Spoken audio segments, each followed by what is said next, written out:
National party catch کی جانب سے NP کچی کے سینئر کارکن اکبر بلوچ کے بےایمانہ قتل کے خلاف مرکزی کال پر طلبہ پریس کلب کے سامنے احتجاجی مظاہرہ کیا گیا۔ مظاہرے میں نیشنل پارٹی کے مرکزی رہنماؤں اور کارکنوں کے علاوہ BSO بیچار کے اراکین نے بھی شرکت کی۔ مظاہرین سے خطاب کرتے ہوئے نیشنل پارٹی کے مرکزی رہنما قودا اکرم دشتی، ابوالحسن بلوچ، فدا حسین دشتی، انور اسلم بلوچ اور BSO بیچار کے ضلعی صدر یاسر بی برق نے اکبر بلوچ کے قتل کی شدید مذمت کی۔ انہوں نے واقعے کو بربریت قرار دیتے ہوئے قاتلوں کی فوری گرفتاری اور انصاف کے تقاضے پورے کرنے کا مطالبہ کیا۔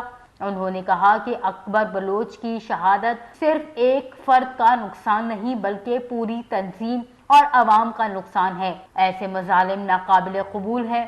قاتلوں کو جلد از جلد گرفتار کیا جائے۔ رہنماؤں نے حکومت اور قانون نافذ کرنے والے اداروں سے مطالبہ کیا ہے کہ وہ اس واقعے کا نوٹس لیں اور ذمہ دار افراد کو انصاف کے کٹہرے میں لایا جائے۔ احتجاج کے دوران مظاہرین نے قاتلوں کے خلاف نعرے لگائے اور امن و انصاف کے لیے اپنی جدوجہد جاری رکھنے کا عزم کیا۔